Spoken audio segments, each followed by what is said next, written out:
हम सबको बराबरी की लड़ाई लड़नी है, धर्म से मत लड़ो। धर्म से लड़ेंगे तो हमारा जो उद्देश्य है वो डाइवर्ट हो जाएगा।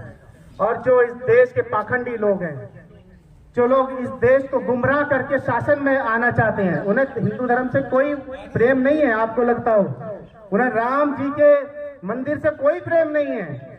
वो सत्ता के लालची लोग हैं, सत्ता में बैठे रहना चाहते हैं।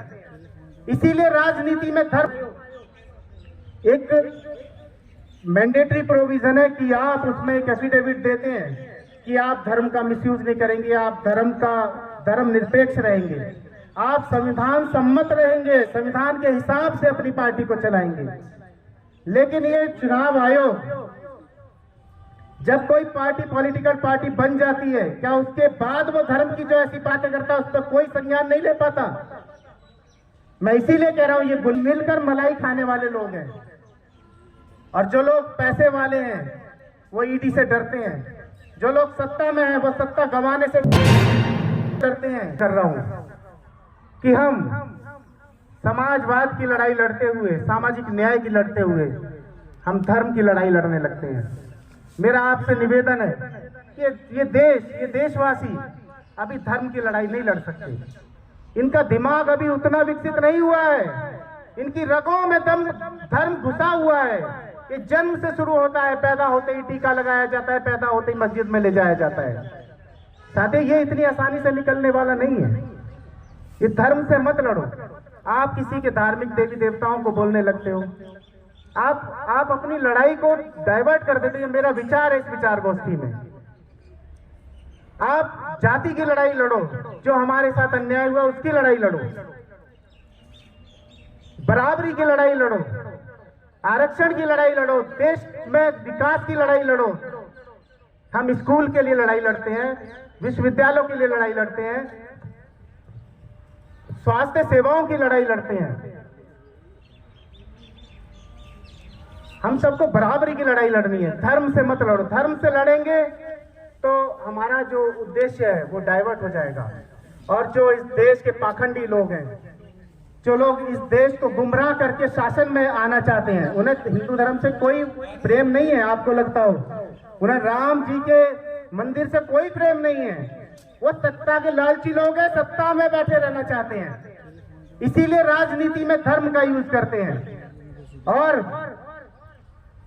पूरे देखिए, हिंदू धर्म के जितने भी शंकराचार्य हैं उन्होंने विरोध किया। क्या वो धर्म गुरु नहीं है? लेकिन धर्म गुरुओं की उन्होंने बात नहीं मानी। वो सिर्फ सत्ता में रहने के लिए प्राण प्रतिष्ठा की राम मंदिर की, वो धर्म का यूज करना चाहते हैं राजनीति में। और साथियों, आप भी वकील हो, मैं भी बहुत सारी पॉलिटिकल पार्टीज को बना चुका हूं। लोग मेरे पास आते हैं पॉलिटिकल पार्टी बनवाने के लिए। उसमें चुनाव आयोग एक मैंडेटरी प्रोविजन है कि आप उसमें एक एफिडेविट देते हैं कि आप धर्म का मिसयूज नहीं करेंगे, आप धर्म निरपेक्ष रहेंगे, आप संविधान सम्मत रहेंगे, संविधान के हिसाब से अपनी पार्टी को चलाएंगे। लेकिन ये चुनाव आयोग जब कोई पार्टी पॉलिटिकल पार्टी बन जाती है, क्या उसके बाद वो धर्म की जो ऐसी बातें करता है उस पर कोई संज्ञान नहीं ले पाता? मैं इसीलिए कह रहा हूं, ये घुल मिलकर मलाई खाने वाले लोग हैं। और जो लोग पैसे वाले हैं वो ईडी से डरते हैं, जो लोग सत्ता में हैं वो सत्ता गंवाने से डरते हैं, जो लोग पूंजीवादी हैं वो लोग अपनी पूंजी ना चली जाए इसलिए डरते हैं। लेकिन साथियों, जो क्रांतिकारी हैं, शहीद ऊधम सिंह, शहीद भगत सिंह, यहाँ पर आकर ये जानकर कि आज देश में आज भी जिंदा लोग हैं, ऐसे लोगों को मैं तहे दिल से प्रणाम करता हूँ। साथियों, हमारे बीच में भाई आदित्य जी है और भाई महिपाल लोधी जी भी आए हुए हैं हमारे साथ। एडवोकेट राजेश यादव जी है जो हमारे 30,000 से बहुत ही सम्मानित अधिवक्ता है। ये साथी भी 30,000 में क्रांति का काम कर रहे हैं, क्रांति की ज्वाला लेकर चल रहे हैं। और भारतीय जनता पार्टी ने लेकिन आज जनमानस को कुरेद दिया है। छेड़ने पर मौन भी पाचाल हो जाता है दोस्त, और टूटने पर आईना भी काला पड़ जाता है। मत करो ज्यादा हवन तुम आदमियों के खून से, क्योंकि जल के काला काला कोयला भी लाल पड़ जाता है।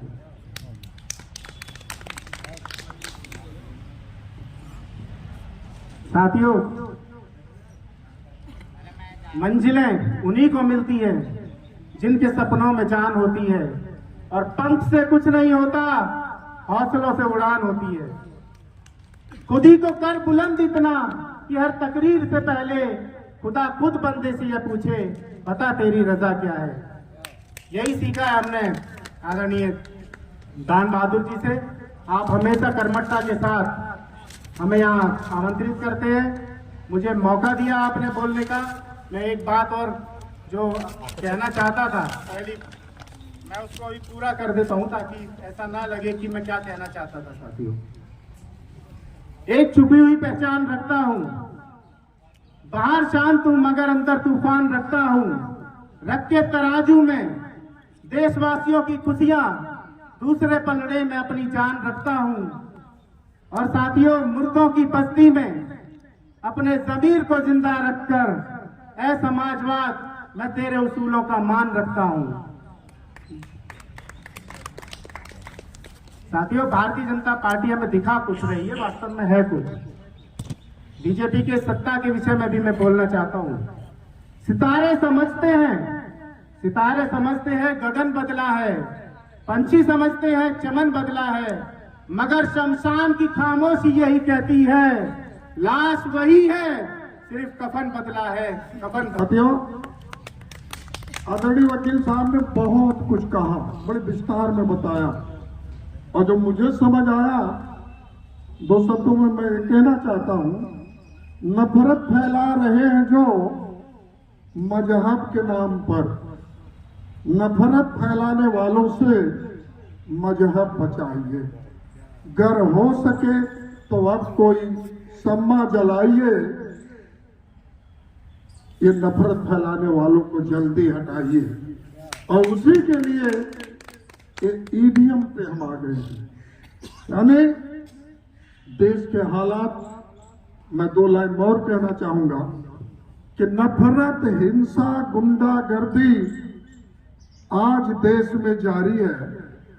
आरक्षण जो छीन रहे हैं उनसे जंग हमारी है। साथियों, बात यहां आ गई, ये सारे बीमारी की जड़े ईवीएम है। अगर ये ईवीएम उनके हाथ में नहीं होता तो इतना बड़ा उत्थान आसान नहीं होता। धर्म पे बात किया भाई मुकेश जी ने, बहुत अच्छा लगा, लेकिन हम क्या करें, वो गलती करके मंदिर के पीछे छुप जाता है, और जब हम चिल्लाते तो कहता है देखो राम को गाली दे रहे हैं। वो सामने नहीं आता। इतना बड़ा कायर है, आज तक मीडिया के सामने नहीं आया। इस देश का प्रधानमंत्री किसी पत्रकार के सामने नहीं आया। उधर तो आदमी 10 साल में 9 साल 9 महीने बीत गए जुर्म करते करते उस बंदे को एक बार सामना तो करो पत्रकारों का। लेकिन असली पत्रकार तो हमारे सामने है, बहादुर है, जो जनता की आवाज है। वो कह रहे 400 पार। मैं उन्हीं से पूछता हूं, पुलवामा में हत्यारे का नाम बता दो। आज ही बता रहे 400 पाऊंगा, तो पुलवामा के हत्यारों का नाम बताओ। जांच कौन कौन नहीं कर रहा, इसमें मिला कौन, उसका नाम बताओ। उनके पास पर्ची निकालने वाला भी है। कहने का मतलब है सारे के सारे मिले हैं। और एक लाइन और बोलूंगा, फिर ईवीएम पे पूछूंगा।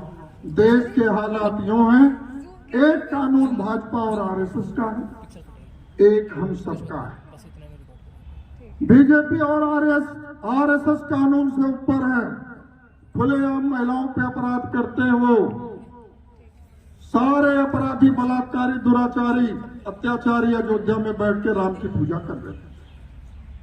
सारे जितने आसाराम, पलटू राम जितने भी थे वो सब जुटे थे, तो कह रहे राम धर्म की स्थापना कर रहे।